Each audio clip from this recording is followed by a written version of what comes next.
ဒီနေ့ Microsoft Excel lesson 6ကိုလေ့လာကြရအောင်ကိုယ့်ရဲ့ Microsoft Excel file ကိုကျွန်တော် double click နဲ့ဖွင့်လိုက်ကြမယ် Microsoft Excel file ပို့အောင်နော်အဲ့ကြောင့်ဦးဇင်းတို့ဒီမှာဒီထဲမှာဦးဇင်းတို့စရင်းစရာတွေတစ်ခုရိုက်ဒီမှာဦးဇင်းစရင်းစရာတစ်ခုဒီမှာရိုက်ထားတယ်စရင်းစရာမရှိတဲ့လူတွေကဒီစရင်းကိုဒီ video file လေးကိုခုဒီမှာခဏလေးရက်လက်ပြီးတော့ဒီစရင်းတိုင်းလေးရိုက်ထားတယ်ပေါ့နော်ဒီစရင်းမှာဆိုရင်ကိုယ့်ရဲ့ဒီမှာဒါကိုယ့်ရဲ့ကတအုပ်စု10ရက်ကတအုပ်စု17ရက်ကတအုပ်စု12ရက်ကလို့ရက်အားဖြင့်ဆိုရင်4အုပ်စုပဲရှိတယ်နော်အမီအားဖြင့်ဆိုလို့ကျွန်တော်အမီတွေမှာတွန်းသူရှိတယ်နော်ဒီမှာဆိုရင်ဒါ marketing စင်းနဲ့စင်း marketing စင်းနဲ့ဇာတ်လေးပေါ့နော်ဒါဒီနေ့9ရက်နေ့ဆိုလို့ရှိရင်ကြော်ကဒါကုမ္ပဏီဝန်ထမ်းကကြော်ဒီ Play Store နေရပါတော့ရန်ကုန်ကိုပြလဲကုန်းစီ TV ပြဖို့တော့ဒီမှာဒါကုံကြလမ်းစီပေါ့နော်သူဒီကြော်ဒီပြတဲ့အခါမှာဒီတွာလာလာဘာညာပေါ့နော်ကုံကြစီဒါကုမ္ပဏီကထုတ်ပေးလိုက်ရပေါ့နော်အဲ့ဒါဇာတ်လေးပေါ့နော်ဒီလိုမျိုးဇာတ်လေးကိုဆွဲလိုက်မယ်နော်တကယ်လို့ကိုမဒီဟာဦးစင်းရဒီလက်ရှိရိုက်ထားတဲ့ဇာတ်လေးကိုပဲအတူလိုက်ရိုက်မယ်ဆိုကျွန်တော်ဒီမှာ video file လေးကိုဒီမှာခဏရက်လက်ပြီးတော့ဒီဇာတ်လေးတိုင်းကွန်ပျူတာမှာရိုက်ထည့်လိုက်မယ်ပေါ့နော်ဟုတ်ပြီဒီဟာလေးဦးစင်းတို့ဒီဇာတ်လေးကိုချုပ်ကြည့်မှာပေါ့နော်ဘာလို့ဆိုစင်းချုပ်မှာပေါ့နော်အဲ့လိုမျိုးဘယ်လိုစင်းချုပ်လဲရှင်းလင်းအောင်ဘယ်လိုကြည့်မလဲဆိုတာကိုဒီနေ့ရှင်းပြပါပါအဲ့ဒါဦးစင်းတို့ကွန်ပျူတာမှာပိုင်းဖော့လုပ်တယ်လို့ခေါ်တယ်ပေါ့နော်ဟုတ်ပြီဒီမှာ exam မှာပိုင်းဖော့လုပ်မယ်ဆိုရင်လုပ်ချင်တဲ့နေရာလေးပေါ့နော်အဲ့ဒါလေးကိုအကုန်လုံးအရင် select ပေးရမယ်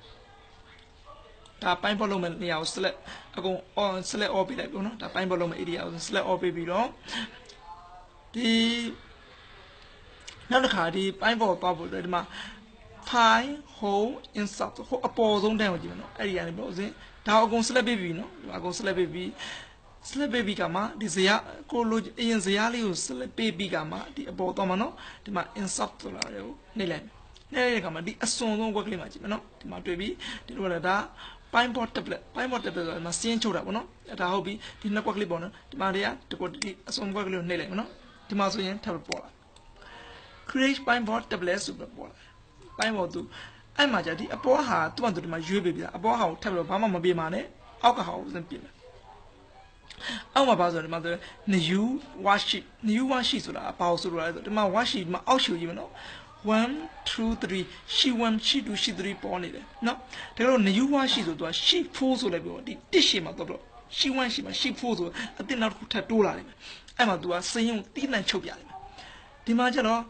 extend worksheet ဆိုတာတော့ဒီလက်ရှိ worksheet ပေါ်မှာထပ်ပြီးပုံပါနော်များသောအားဖြင့်အသုံးများကြတာတော့ new worksheet ခေါ်ကြတာပေါ့ new worksheet ကိုပဲရွေးကြတော့အဲ့ကြောင့်ဒီ amazing လေးကဒီ new worksheet ကမှာပဲဖြစ်နေရမှာနော်အဲ့လိုရွေးထားမယ်အဲ့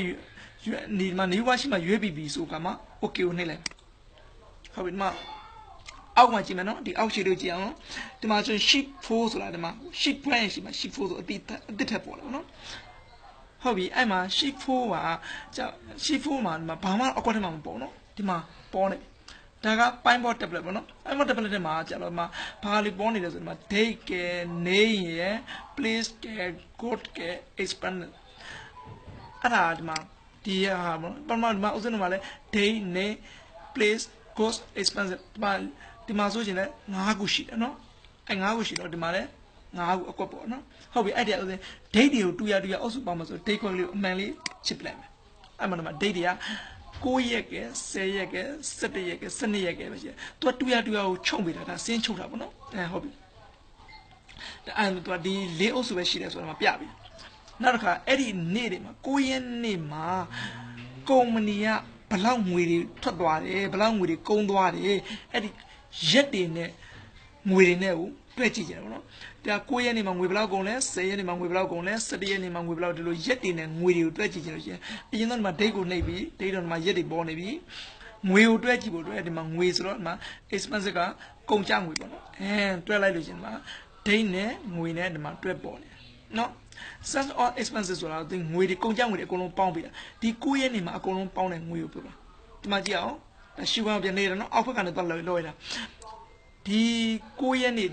ဆိုလို့ရှိရင်ဒီမှာနှစ်ကနေမှဒီ6ထိပေါ့နော်ဒီလိုမျိုးအုပ်စုတာ9ရက်အုပ်စုဒီ9ရက်နေ့တည်းမှာဒီမှာကုန်ကြတဲ့ငွေတွေအကုန်လုံးကိုပေါင်းပေးလိုက်တာဒီမှာအကုန်လုံးပေါင်းပေးပါဟုတ်ပြီနောက်တစ်ခါဒီမှာသူထပ်ပြီးရှင်းပြမှာကဒီမှာ report printer ဆိုတာလေးရလို့ဦးဇင်းတို့ပထမသင်ခန်းစာတွေမှာဦးဇင်းရှင်းပြပူတဲ့ soft and printer သင်ခန်း soft and printer ဆိုတော့ဒီမှာဦးဇင်းပြမယ်နော်ပ ပထမသင်ခန်းစာထဲမှာဦးဇင်းဒီမှာရှင်းပြထားတယ် soft and ပြင်တာဆိုတော့ဟောဒီကိုကလေးကြောင့်ဦးဇင်းရှင်းပြလိုက်တာပါအကယ်၍အရင်သင်ခန်းစာတွေကိုမကြည့်ရသေးဘူးဆိုရင်ဦးဇင်းဒီအကောင့်မှာဝင်အကောင့်လာပြီးတော့အရင်သင်ခန်းစာတွေကိုလေ့လာလို့ရပါတယ်နော်အရင်သင်ခန်းစာတွေမှာအဲ့ဒါဒီ soft and ပြင်တာမှာရှင်းပြပြီးသားဖြစ်တဲ့အတွက်ဒါကိုအရင်ဦးဇင်းတို့အထူးရှင်းပြကြမလို့တော့ပါဘူးဒီမှာနောက်တစ်ခုကြတော့ဒီမှာ column label နဲ့ row label ဒါလေးနှစ်ခုကဒါအစ်စ်ပေါ့နော်ဒါတော့ value ဒါပေါင်းခြင်းအကုန်လုံးတန်ဖိုးတွေပေါင်းပြတာဟုတ်ပြီဒီမှာ row label ဆိုတာဘာလို့ဆိုလို့ဟောဒီဒါ row ဆိုတာဒီဘေးဟာလို့ဒါ row လို့ခေါ်တယ်နော် row 1 row 2 row 3 row 4 row 5 row label ဦးဇင်းတို့ဒီမှာ row label ရွေးထားခြင်းဒီလို row လိုက်ပဲပြောင်းနော် column label ရွေးထားရင်ဒီလိုပေးလိုက်ပြမယ်ဟုတ်ပြီဒီကုန်ကျငွေတွေကိုဒီလိုအခုတိုင်းပြတာဒါ date နဲ့ပြတာဘယ်လိုဆိုတာဒီ date ကို row ထဲမှာရွေးတာဒီမှာ date ကလေးဦးဇင်းမှာ column ဘက်ကိုရွှေ့လိုက်မယ်ဒီမှာ row label တဲ့ date ကလေးဦးဇင်းမှာမောက်ကလေးနဲ့ဆွနေပြီးဘေးလေးကိုမှာဆွဲရွှေ့လိုက်ပြီနော်ဒီမှာ column ဘက်မှာလွှတ်လိုက်ဒါဆိုရင်မှာဘေးလိုက်ကလေးပြပြီနော်ဒီမှာဆိုရင်9ရက်12လ2019ကကုန်ကျငွေဒီလောက်ရှိပါတယ်ဒီရက်မှာ10ရက်ကျတော့ဒီလောက်ရှိပါတို့တော့ဘေးလိုက်ပြပါနော်နောက်ကဒီကောင်လေးလက်ကလေးနဲ့ပြန်ဖြည့်မယ်ဖြည့်လိုက်ပြီးတော့ဒီမှာပြန်ပြီးတော့ရိုးလေးကိုဆွတ်ထည့်လိုက်မယ်ဆိုရင်ဒီလိုအထက်အောက်ပြန်ပါနော်ဒါကိုကြည့်ချင်တဲ့ပုံစံမျိုးလေးကိုဒီကနေပုံစံတော့ပြောင်းလို့ရတယ်ပေါ့နော်နောက်တစ်ခုဆက်ရှင်းပြမယ်နောက်တစ်ခုကဘာလဲဆိုတော့ဒီအမီပေါ့နော်ဟုတ်ပြီစဒီနာမည်တွေကိုဒီမှာအမှန်ချစ်ပေးလိုက်တဲ့အတွက်ဒီမှာအမီတွေပေါ်လာတယ်ဒီအောင်အတွက်ပေါ့အောင်အတွက်ကုမ္ပဏီကကုန်ချသွားတဲ့ငွေကအောင်ဒီအလုပ်လုပ်တဲ့အတွက်တော့ကုမ္ပဏီကထုတ်ပေးလိုက်တဲ့ငွေကဘယ်လောက်ရှိသလဲအေးဘယ်လောက်ငွေကကုန်ချတဲ့ငွေကဘယ်လောက်အဲ့မျိုးလူတွေအမီတွေနဲ့ငွေတွေကိုသိချင်လို့ရှိရင်ဘယ်လိုလုပ်မလဲဆိုတော့ဒီ name ကိုအရင်ရွေးထားမယ်နော်ကိုအရင်ပေါ်ချင်တော့အရင်ရွေးထားမယ်ရွေးလိုက်ပြီးတော့ဒီမှာငွေကြေးကိုကုန်ကျငွေကိုနှိပ်လိုက်တဲ့အခါမှာပေါ်လာပြီနော်အောင်အတွက်ကဒီမှာဒီလောက်ကုန်တယ်အေးအတွက်ကဒီလောက်ကုန်တယ်ကြော့အတွက်ကသူကကုန်ချငွေနဲ့လူနာမည်နဲ့ကုန်ချငွေသူတွဲပြပါဒီနောက်ခါအောင်ပြခဲ့တဲ့ကုန်စီတွေကဘာတွေလဲအေးပြခဲ့တဲ့ဒီလူနာမည်တွေနဲ့ကုန်စီတွေနဲ့တွဲကျင်လို့ရှိရင်ဒီကုန်ချငွေကိုဖြုတ်လိုက်မယ်ကိုဆိုတာဟာကိုနှိပ်လိုက်မယ်ဒါဆိုရင်အောင်အယောင်ပြခဲ့လား DVD တစ်မျိုးတည်းပါအေးက DVD နဲ့ TV နှစ်မျိုးဒါမျိုးဆိုသူ့တွဲပြီးတယ်ဗောနော်နောက်တစ်ခါအောင်က DVD ပြလာဟုတ်ပြီဘယ်နေရာမှာပြခဲ့တာလဲအဲ့လိုနေရာဒေသလေးနဲ့မှာသူထပ်တွဲကျင်လို့ရှိရင်ဒီမှာနေရယ် cost care ဘေးက place ဆိုလိုက်တော့ထပ်နေလိုက်ချင်းအောင် DVD ပြခဲ့တာပြည်နဲ့ရန်ကုန်မှာသူဒီ marketing ဆင်းခဲ့တာပါတဲ့ဒီ DVD ဆက်ကိုပေါ့နော်အေးကတော့ဒီ DVD ကိုကြာတော့မန္တလေးမှာသူ marketing ဆင်းပြီးတော့ TV ကိုလည်းမန္တလေးမှာအေးဆင်းကြတာမန္တလေးမှာပဲနော်ဒီ DVD နဲ့ DVD ပေါ့နော်နောက်ကကြော်ကြွားကွန်ပျူတာတော့သူရန်ကုန်မှာဆင်းတယ် DVD ကိုတော့သူတောင်ကြီးမှာလည်း marketing ဆင်းတယ်ရန်ကုန်မှာလည်း marketing ဆင်းတယ် TV ကိုတော့ရန်ကုန်မှာလည်းဒီလိုမျိုးသူတွဲပြီးဒီစင်းချုပ်ပြီးတော့နော်ဟုတ်ပြီနောက်တစ်ခါဒီအောင်ကဒီပြခဲ့တဲ့ကုန်စီအမိလည်းတည်ပြီးအောင်လည်းတည်ပြီးနေရာလေးဒီနောက်ကငွေကြေးပါအောင်တော့ကဘလောက်ကုန်လဲထပ်ပြီးသိချင်လို့ရှင်ဒီမှာငွေကြေးကွက်ကလေးကိုထပ်ပြီးအမှန်ချစ်လိုက်မယ်တခါလေးတန်းပြနော်အောင်ရဲ့အကုန်လုံးပေါင်းအောင်တော့ကုန်ကြငွေကဒီလောက်ဖြစ်ပါတယ်နော်ပြေမာတော့သူဒီဗီဒီယိုပြတော့4000ကုန်တယ်ရန်ကုန်မှာတော့4000 2000ကုန်တယ်အဲ DVD တော့ကုန်4000နဲ့8000နဲ့2000ပေါ့နော်အဲလိုဖြစ်ပါလေဆိုတော့ဒီမှာသူမှသူပြပြီအေးကလည်းဒီမှာဒီလောက်ကုန်တယ်ဆိုတော့သူတခါလေးပေါင်းပြီနောက်က date တွေပါထပ်တွဲချင်လို့ရှိရင်ဒီမှာ date ကွက်ကိုထပ်ပြီးတော့နှိပ်ပြလိုက်ပါဒီDVD ကိုပြင်မာတော့ပြခဲ့တဲ့နေ့ကဒီနေ့ရန်ကုန်မှာဒီနေ့အဲ့လိုသူကထပ်တွဲနော်နောက်တစ်ခါထပ်ပြီးတော့ဦးစင်းတစ်ခုထပ်ပြီးတော့ဒီမှာဒီ name ဆိုတာအမည်နဲ့ပစ္စည်းတွေပေါ့နော်နောက်အဲ့အမည်ရဲ့ပစ္စည်းသူကုန်းကြောင်ငွေတွေခဏဖျောက်ထားလိုက်မယ်ဖျောက်ခြင်းဒီကအမှန်ချစ်လေးကိုဖြုတ်လိုက်တော့ပျောက်သွားတယ်နောက်တစ်ခါဦးစင်းတို့ဒီဖင်တာအကြောင်းလေးကိုနည်းနည်းထပ်ပြောပြမယ်ဒီ date ဆိုတဲ့အကောင်လေးကိုဖင်တာလုပ်ချင်လို့ရှိရင်ဒီ date ကလေးကိုလက်ကလေးနဲ့ဖိလဲပြီးတော့ဟောဒီ report ဖင်တာဒီပေါ့ report ဖင်တာဆိုဒီကွက်လေးကိုထည့်လိုက်မယ်နော်ဟောဒီမှာ date ပြီးမှ all လို့ရေးထားတယ်အဲ့ဒါဦးစင်းထပ်ပြောင်းမယ်ဒီအောက်လို့စိုက်နေမြားလေးကိုတစ်ချက်နေလိုက်မယ်အဲ့မှာဟုတ်ပြီအဲ့ကနံပါတ်မှာ9ရက်နေ့မှာတဲ့9ရက်နေ့တစ်ခုတည်းကိုသုံးမယ်ဒီမှာ9လေးကိုဒီဓာတ်လေးကို select ပြီး okay နိုင်မယ်နော်အဲ့ဆိုဒီမှာ9ရက်12လ2019ကပြတော့ဒီ9 Kumuda ye, DVD ye, phone ye, TV ye, limio go be, marketing company alone and mare, Kumuda look at Lualo on ba, Kumuda look at Tunduma, DVD look at Alo on ba, the phone marketing look at Alo, Mimi bono, TV look at Alo, Jojo ye, behind Nataka D Lurine, a two through a local nearly what type of chicken in Holman near play school, a manchip agenda. The Kumuda marketing look at Lua, Tonton. Pamaloka town gym, Tamazo, Saint Choliano. Doesn't good also the bono, the Papa Wallaby, Managero, the Pine Bot, Dlog Maca, Saint Yai Cholia, go Yanshi, Yanshi the road, Miai, don't Yabare. Was in Globia like the Suria, Toto, the Papa Wallaby. Not cool tableau than ship down. Pitcher, no? Pitcher, come, not cool, Mao, ship to cook the Udamo, ship to the Udami. The pictures of the pony about the company locally body, them alumuri, the science art, Kuma, company locally body, Bima, taking out of the pony taking my picture about it. I will picture you there. You like the gentleman, a code my body, a cookumada, my sheet out of go taking up my Penia, my coupon time, a picture, my picture, go divided, my shield, Kumango, Lugenia, dollar, you. The animal. The animal, yeah, so that man. If you only be a lungemia, so that the logo, no, the alley was in my certain. So then my pong achieving the pony on the chong, no, chong, you know, the pony, the Apollo, the pong blue chong, as a dear. Merely the upon dinner, apologizing, upload on sweat chong, no. How do I? My pony, no. The alley, tablet, Natasha. People only choma solution. How did you go? Good answer, my Mowgli so that you are labor leader, no? The Mowgli, me a labor leader, and the bone chomia. As you know, you my year, people choming, how do I suck lady? Don't leave us any suck lady, but Mowgli so that the man Devemia libo, Yan Upagon to Bagon. And when upon Mowgli, let it feed it go upon my people, no? Pona the Devemia, Mowgli, about any about I pick up my own such a that's when Cologina and Nita was no pony. Taking out Tedadog, no? Bone tagging no in software and the dollar, pitcher, Cologina, bone, losing the table, no? Manado, a change, go table, Chomiano, go chong in the road, go logo, taking out Tedriano. Now I did bone lady who sound you know, the Magino, the Chagino, the Apolima, a saying of sick little she. I say on the glebo, Mowgli so then I come a good report. Ataga, Rodelo, Bonio, Silver Ledia, good legend the Bonano, Dialeo, the Rodelo, Daleo, Colugina Bonamo Shabro, Ledia. As a chaboni let $10, no? Darkua, the ma, flip Azula, Tunagoria, Shidabo, the Mamma Urajan, Mamma Yuane, the outline often a yard. Mamma, the Mamma Yim, and Godan, and Pony Bola. The cinema, she the pony with I said, you don't yam, no pony rider. Who wasn't the pony you? The pony must let be oh, ma, the only telling that my pony the motor. Takumana was she that bono. Galileo Legono was no change in our changing a pony a deji, check the Lodia, no. The bone, the dress bolo, she was touching the she will not. Pirago, she generation to be able to go losing the Lodia. That's what the Boliano. That's what the Madi is a play anybody. Sliplet don't have wabi, the pichalet don't have no. Kudakan, shape no. A shape couple of dominant solution him. The shape for like live than Nelen. Nelen, I'm a pona move. I could check the Halley Julia, and Miali, no sense Madonna, Miali, Lude, the Lubona move me at only Lule, cool Luginable, and Mimu Luna, the Mazuma, the Miali to Ulano, Miali to my Amadou Solajan, me at only one on the Lumu, me at the Carry Lune, Lude, Lujma, Luin, Lunia, and Doamona. Telabi, my insufferable domain, my shift day and the bro.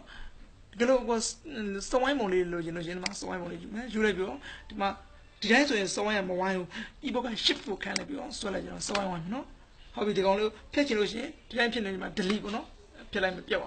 It's a player of Noka. Cheap out the cool man. The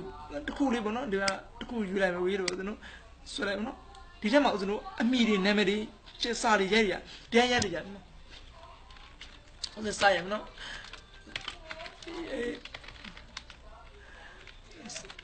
exist ဆိုတဲ့စာလေးကိုကြည့်လိုက်ရတယ်ပေါ့နော်ဒီမှာ exist ဆိုတာလည်းကိုယ်နဲ့တိတိလေးဖြစ်နေအဲ့တိတိလေးကိုဖောင်းကြည့်မယ်ကြည့်ရင်ဒီကောင်ဒီ exist ဆိုတဲ့စာလေးကိုဒီပေါ့နော်ဒီ exist ဆိုတဲ့စာလေးကို select ပေးလိုက်မယ်နော်ဒါ exist select ပြပါနော် select ပြသွားလို့ရှိရင်ဒါ exist လေးဒီမှာဒီတိုင်းလေး select လေးဖြစ်နေနော် select ပြသွားတဲ့အခါမှာဘာလို့လုပ်မလဲဆိုဥပမာဒီမှာ home နဲ့ကိုသွားမယ်ဖိုင်ရတယ်ပေါ့ဒီမှာပြီးမှာ home ရှိတယ် home တော့ဒီမှာအရွယ်စာကိုကြိုက်တဲ့အရွယ်စာကြည့်ရနော်20 24 28 36ကိုကြိုက်တဲ့အရွယ်စာမှာ36ဆို36လောက်ကြည့်ပေါ့နော်ပြီး insert ပြတော့နော်ဒါ insert ငကိုနေရာပြန်တော့တကယ်လို့ဒီဟာကိုဒီတဲ့စလုံးလေးတွေကိုပါပုံစံလေးဖောက်နေပါလိပြောင်းနေလို့ရှိရင် format ဆိုတာကွာရှင်ဒီမှာအပေါ်ဆုံးမှာနော် file home insert အဲ့ဒီအကွက်ထဲမှာဟိုဒီမှာအစွန်းဆုံးကွက်မှာနော် format ဆိုတော့ကွာရှင်အဲ့ format တော့သွားလိုက် format တော့ဒီစလုံးတွေကိုကွာကြောင်းကျင်ဒီမှာအမျိုးမျိုးပြောင်းနေရနော်ဒီမှာကြိုက်တဲ့ပုံလေးပြောင်းနေရဒီမှာနောက်ပြီးတော့ဒီအောက်ကလေးထပ်ပြီး select ပေးလိုက်ရတယ်ဆက်ပြီးကိုလိုချင်တဲ့ပုံလေးအောက်မှာလည်းထပ်ပြီးပြောင်းနေရနော်အပြားထဲမှာအပြားဆုံးလို့သိရင်ပေါ့အနီဆုံးတဲ့ပုံပေါ့နော်ဒီလိုမျိုးဆိုရင်ကိုကြိုက်တယ်လို့လေးပြောင်းလို့ရတယ်ဒီဟာလေးကိုနောက်ကဒီ access ဆိုတာအလဲကောင်တက်တယ်ဥမှာထားခြင်းတယ်ပေါ့နော်အဲ့ဘယ်လိုပြောင်းမလို့ဆိုရင်ဒီအပေါ် file ပေးရမှာ home နဲ့တော့မယ် home နဲ့ဆိုတော့ဒီမှာ alignment လေးတွေဥစဉ်အလဲကောင်ရွေးရချင်တာအလဲကြအောင်နော် format နဲ့ပြန်သွားမယ်နောက်ကဒီနောက်က color ကြီးပေါ့ဒီနောက်က color ဥစဉ်အရောင်ပြန်ပြောင်းခြင်းသွားလိုက်မယ်အရောင်လေးကိုကြိုက်တဲ့အရောင်လေးပြောင်းလိုက်ရနော်ဒီလိုမျိုးပြောင်းလို့ရအဲ့ဒါဆိုရင်ဒီဟာလေးကိုလည်းဥစဉ်တို့ဒီဟာကိုလည်းဥစဉ်တို့ကြိုက်တယ်လို့အသေးကြီးပေါ့နော်လောက်ရဒါဆိုဥစဉ်တို့ဒါလေးကိုနည်းနည်းသုံးထပ်သွားပြီပေါ့နော် insert ရနေမှာဒီ shape တွေကိုလည်းသုံးထပ်သွားရင်တော့ဘယ်လောက်ဆိုရင်ဒါဆိုရင်အဲ့ဒီနောက်တစ်ခုထပ်သုံးပြပါနော် shape တော့ဒီမှာ smart ဒီပုံနဲ့ smart ကိုပြောရင်ဒီမှာနည်းနည်းပြောပြအောင်ဒီပုံလေးတစ်ခုနဲ့တစ်ခုလည်းထပ်လို့ရတယ်နော်တစ်ခုနဲ့တစ်ခုတို့ထပ်ရအဲ့လိုမပေါ်တော့ဘူးဒီလိုမျိုးပျောက်သွားပါနော်ပျောက်သွားခြင်းဒီပုံမှာ mouse ချက်ကလစ်လိုက်လို့ရှိရင်ဒီရှေ့နောက်တွေကိုဒီမှာတော့လုပ်ရနော် bring to from အမဘက်အဲ့တော့တစ်ခုမဟုတ်တစ်ခုအဲ့ရှောက်ကိုရွေးကြရခြင်းသူကပေါ်တယ်နော်အဲ့မျိုးပေါ့နော်ကိုပေါ့အဲ့ကန်ကတော့နှစ်ခွက်ထည့်ရတယ်ဒီမှာထပ်ပြအောင်မယ်ဒီမှာ bring to from bring to back အဲ့ကန်ပေါ့ကိုကဆက်လက်ပေးထားတာကိုမှန်လို့ရှိရင်တော့တခါလေးရွေးရရပေါ့နော်မမှန်လို့ရှိရင်ကိုပေါ့ကိုရမ်းလုံးမယ်ဆိုလို့ရှိရင်တော့အဲ့ဒီနှစ်ခွက်ထည့်ရတယ်ပေါ့ရှောက်ပြီးရှာလိုက်လို့ရှိရင်ဒါအဆင်ပြေပါမို့နော်ဒါပုံလေးရှေ့နေနောက်လေးထပ်ပြီးပြင်အောင်နောက်တစ်ခါခု smart arc ဘာတော့မလဲဆိုဒီ smart arc တွေကတော့အဓိကဒီပုံလေးဆိုဥပမာဆိုဒီကလေးတစ်ခုယူလိုက်မှာဒီမှာအများကြီးပဲရှိတယ်ဒီ smart arc ထဲမှာသူ့အများကြီးပြတယ်နော်ဒီပုံလေးတစ်ခုယူမှာ okay ပြင်လိုက်မယ်နော်ဒီမှာဒါရဲ့ပမာတော့ဥပမာဆိုလို့10တန်းတော့ဆိုတာ9တန်း10တန်းတော့ဆိုလို့ chemistry မှာဆိုရင်ဒီလိုမျိုးပုံလေးတွေခဏခဏတွေ့ရတယ်နော် molecule ပုံလေးပေါ့နော်အဲ့မျိုးလေးဆိုရင်ဒီ molecule ပုံလေးတွေဆိုဒါမျိုးလေးနဲ့ပဲပြတာများတယ် cell လေးတွေဆိုရင်ဒါလိုမျိုးလေးနဲ့ပြတယ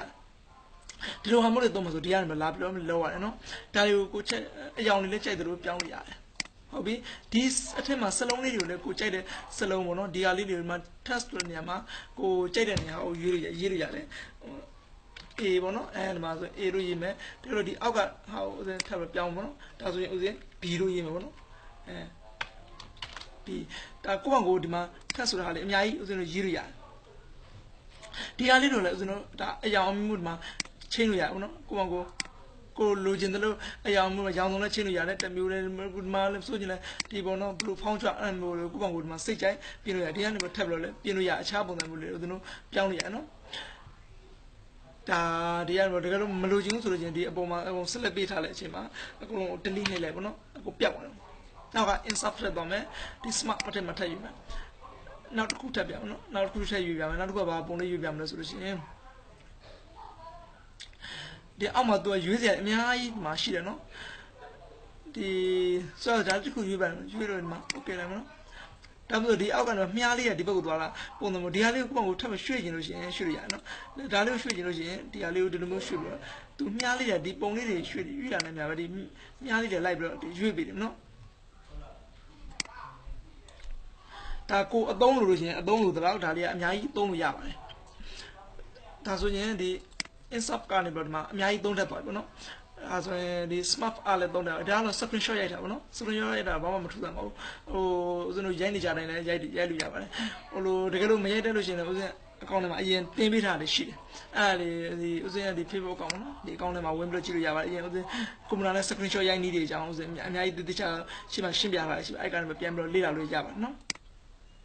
ဒီရိုက်ချင်တယ်ရိုက်ပေါ့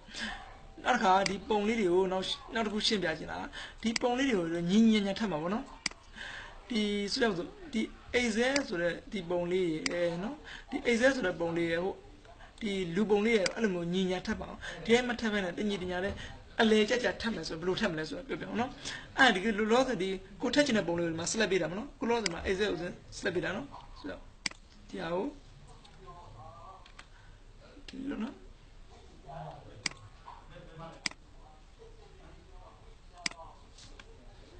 ဒီ Excel ဆိုတဲ့ဟာလေးကိုဦးစင်းဒီမှာ select ပေးနော်မ select ပေးတော့ဒီလိုမျိုးပေါ့အဲ့ဒီ Excel ဆိုတဲ့ပုံလေးဒီလူနဲ့ထက်ချင်တာနော် Excel ကို select ပေးလူနဲ့ထက်ချင်တယ် Excel ကိုအရင် select ပေးတာမယ် keyboard ကနေဦးစင်းတော့ဘာ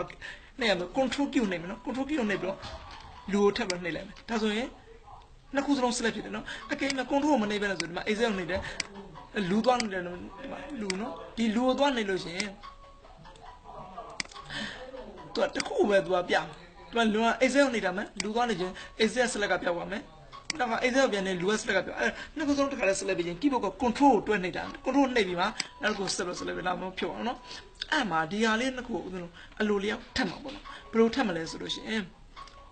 format နဲ့တော့နော် format နဲ့တော့ဒီနှစ်ခု select ပြီးမှသွားမှာနော်ဒီမှာ format ကိုတက်သွားမယ်သွားလို့ဒီမှာ align version အဲ့ align ကနေပြီးဒီမှာ clear ကိုစနာလေးယူလိုက်မယ်အလေထပ်ပါနော်နောက်က align နဲ့ထပ်သွားမယ် middle ပေါ့အလေ automaticအဲ့မဖြစ်ပါနော်အဲ့တော့မှဦးဇင်းတို့ဒီမှာထက်လာဒါလည်းဒီမှာရှေ့နောက်တွေလောက်လို့ရှိရင်ဒီဟာဒီဘက်ကနေဦးဇင်းတို့ bring forward bring backward ဆိုရှိအဲ့ကနေရှေ့နောက်တွေဦးဇင်းတို့ပြောင်းလိုက်ရတယ်နော်ဟုတ်ပြီဒါဆိုရင်ဒါတော်တော်များများဒါဆိုသဘောပေါက်သွားတော့ပါပြီဒီနေ့လည်းအခြေခံ22မိနစ်တောင်ကြာသွားပြီဆိုတော့ဒီမှာလည်းနားကြရအောင်နောက်အခြားဘောနော်အခြားသင်ခန်းစာတွေကိုတော့ဆက်ပြီးတင်ပေးပါမှာနော်အခြားသင်ခန်းစာတွေကိုလေ့လာခြင်းတို့ပဲဖြစ်ဖြစ်တာမဟုတ်အရင်မလေ့လာသေးတဲ့သင်ခန်းစာလေ့လာခြင်းတို့ပဲဖြစ်ဖြစ်ဦးဇင်းဒီ Facebook ကောင်မှာလာရောက်ပြီးတော့လေ့လာနိုင်ပါတယ်